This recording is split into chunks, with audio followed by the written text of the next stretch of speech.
Bersama saya di sini, kita akan sama-sama berbagi informasi terkait dengan sebagian kelompok atau sebagian dewan gereja telah menyimpan rahasia kejadian pencabulan di salah satu rumah pastoran yang dilakukan oleh salah satu imam atau salah satu pastor.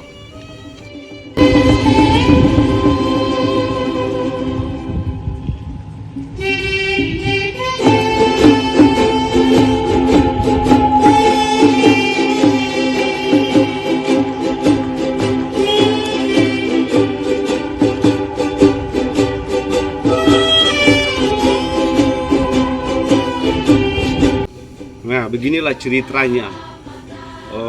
Diduga salah satu kesalahan imam atau pastor yang sengaja ditutup oleh sekelompok atau sebagian para dewan gereja. Ya, beginilah ceritanya atau informasinya. Ceritanya seperti begini. Saya didatangi oleh ada beberapa orang, ada perempuan dan ada juga laki-laki.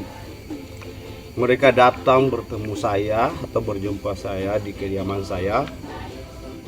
Pada saat itu mereka menyampaikan sesuatu untuk saya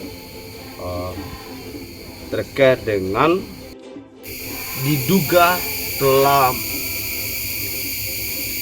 membuat perzinahan atau pelecehan terhadap salah satu ibu yang berada di desa tersebut. Ya, begini ceritanya. Mereka datang duduk dengan saya sambil diskusi atau ngobrol. Mereka menyampaikan begini, "Bang, kami sampai selama ini kami hidup di desa kami ini, kami tidak merasa nyaman atau damai, tidak pernah merasakan suasana kedamaian seperti tahun-tahun yang lalu. Karena apa, Bang? Ada salah satu kesalahan seorang imam atau seorang pastor yang telah melakukan pelecehan terhadap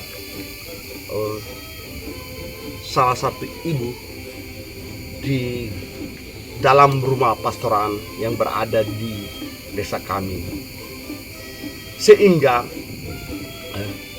kehidupan sehari-hari masyarakat atau umat yang berada di desa kami itu banyak sekali tantangan yang kami menghadapi. Yang tantangannya itu, saya tanya, tantangan apa yang kalian menghadapi? Mereka bilang banyak kenakalan kaula muda, bukan saja yang dilakukan oleh kaula muda laki-laki tetapi juga perempuan. Jadi setiap saat itu muncul saja kejadian-kejadian aneh di dalam desa kami, sehingga kami merasa terganggu.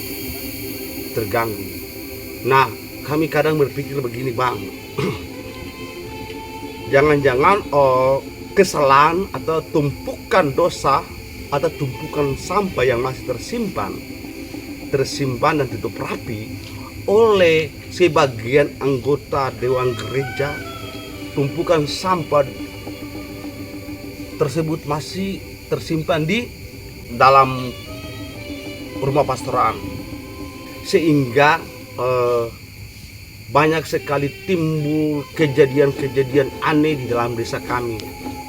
Terkait dengan kacamata iman yang kami lihat, tidak ada itu tumbuh benih-benih kerohanian di dalam desa kami. Dan kami merasa bahwa kami selalu berada dalam dunia kegelapan, sehingga terjadi persoalan-persoalan yang dilakukan oleh kaula muda yang begitu mengganggu kedamaian kami, kenyamanan kami di dalam desa. Padahal Bang, tahun-tahun lalu itu kehidupan kami di dalam desa itu, kehidupan kami itu sangat damai. Tidak ada perselisihan, jarang ada perselisihan antara adik dan kakak, atau tetangga sama tetangga, atau keluarga, atau sebagian masyarakat di situ yang kami temui. Jarang sekali ada perselisihan, tetapi dengannya sekelompok dewan gereja yang sengaja menutupi perbuatan salah satu imam di rumah pastoran kami, sehingga dampak buruknya itu berada pada kami. Ya, kami sangat kecewa terhadap para dewan gereja yang selama ini menyelamatkan satu orang, sedang korbankan kami sekian banyak yang berada di desa tersebut. Jadi menurut kami itu perlu kepala desa atau pemerintah desa dan para tua-tua ada di desa kami perlu melihat ini. Itu harapan kami, sehingga mereka melaksanakan atau melakukan ritual adat untuk menghapus atau membersihkan kotoran atau sampah yang masih menumpuk di dalam rumah pastoran kami, supaya kami bisa hidup dalam ketenangan, kedamaian di dalam desa. Jadi menurut abang itu bagaimana? Saya bilang ya, semua terpulang kepada orang-orang terbesar yang berada di desa kalian, ya, yang merasa, yang bisa membedakan mana yang salah dan mana benar, ya. Seperti yang kalian ngomong tadi, menyelamatkan satu orang, sedangkan korbankan sekian banyak orang, ya. Jadi perlu disikapi oleh pemerintah desa terkait dengan kejadian tersebut. Kepala desa dan perangkatnya perlu mengambil langkah untuk menghadirkan tua-tua adat yang ada di desa kalian untuk membicarakan persoalan tersebut, sehingga ada terasa tumbuhnya benih-benih kerohanian di dalam desa kalian, biar ada terang Roh Kudus, sehingga kalian tidak boleh merasa bahwa kalian berada di dalam dunia kegelapan. Terus berkata, ya bang, karena begini, orang tua kami sebagai orang tua nih sudah mendidik anak kami itu siang maupun malam, ketika kami duduk sama-sama atau makan sama-sama, kami selalu menyampaikan hal-hal yang baik untuk anak-anak kami. Tetapi ketika kami menyampaikan kepada anak-anak kami bahwa jangan perbuatan-perbuatan ini tidak perlu dilaksanakan, biar jangan mengganggu kenyamanan masyarakat yang ada di dalam desa, berbuatlah yang baik supaya ada kedamaian. Tetapi sama aja, setelah kami ngomong, entar sore lagi sudah kejadian lagi. Jadi sepertinya omongan kami itu tidak didengar sama sekali. Sehingga kami juga berpikir, kok sudah habis kata yang kami ngomong sama mereka, sudah mendidik. Jadi kadang itu orang berpikir bahwa kami tidak pernah atau tidak punya kemampuan untuk mendidik anak-anak kami. Tapi sudah kami mendidik mereka seperti mereka mendidik anak-anak mereka. Tapi begitulah, mungkin terpengaruh dari sampah itu atau dosa yang masih tersimpan, atau kebohongan yang masih tersimpan di rumah pastoran, sehingga dampak buruknya masuk ke kami. Jadi kami selalu merasa bahwa apa yang kami omongin kepada anak-anak kami itu tidak berlaku sama sekali.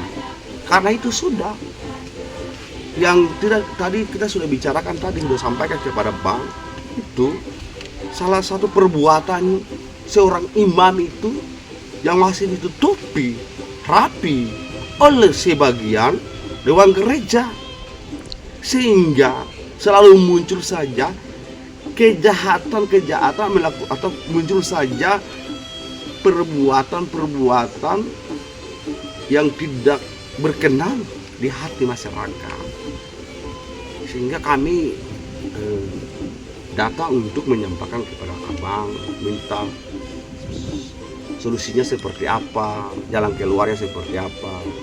Jadi mereka tanya nih, jadi menurut Abang lagi bagaimana? Ya tadi saya sudah ngomong, sampaikan kepada pemerintah desa supaya pemerintah desa mengambil langkah untuk kumpulkan itu para tutu adat untuk membicarakan persoalan tersebut, sehingga ada terlaksananya ritual doa adat untuk membersihkan itu tempat yang membersihkan rumah pastoran itu, supaya ke depan itu kalian bisa merasakan kedamaian Kristus. Karena apa? Sekalipun kita itu seperti contohnya di luar kita menyampaikan sesuatu yang benar, menyampaikan hal-hal yang baik terhadap orang banyak, ya ibaratnya seperti kita di luar tuh ngomongnya baik semua, tetapi kita lupa dalam rumah kita itu masih kotor, masih penuh dengan tumpukan sampah, ya, sehingga apa yang kita sampaikan kebaikan, semua kebaikan, hal yang baik kepada orang baik itu tidak berguna. Diibaratkan itu seperti kita membuang garam di air laut, lalu dia larut begitu aja. Sedangkan kita ngomong, di belakang kita atau di dalam rumah kita aja masih penuh dengan tumpukan sampah, ya. Terus apa yang kita omongin di luar sana kepada orang, apa yang kita berbicarakan kepada orang terkait kebaikan, kedamaian Tuhan, ya. Sedangkan masih ada tumpukan yang kita lupa.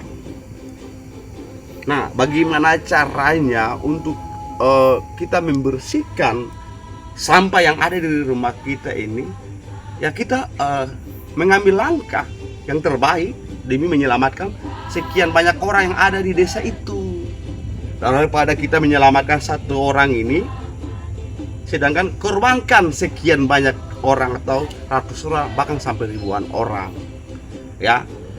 Jadi para petinggi yang ada di dalam desa kalian itu tidak perlu menutupi kejahatan, tidak perlu menutupi kebohongan, ya.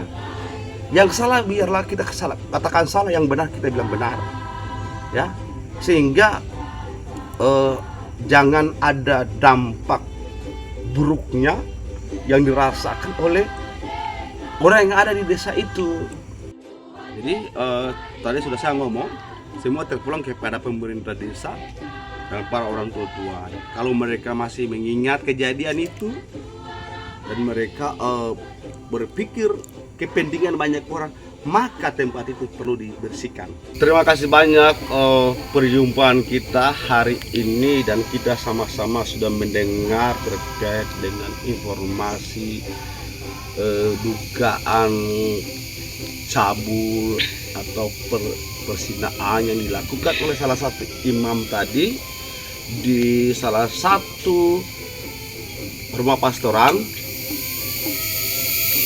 Dan untuk sementara ini kita pamit dulu, dan masih tetap bersama kami di seputaran berbagi informasi. Salam dari kami dari Goa Ibu Maria Fatima. Oke.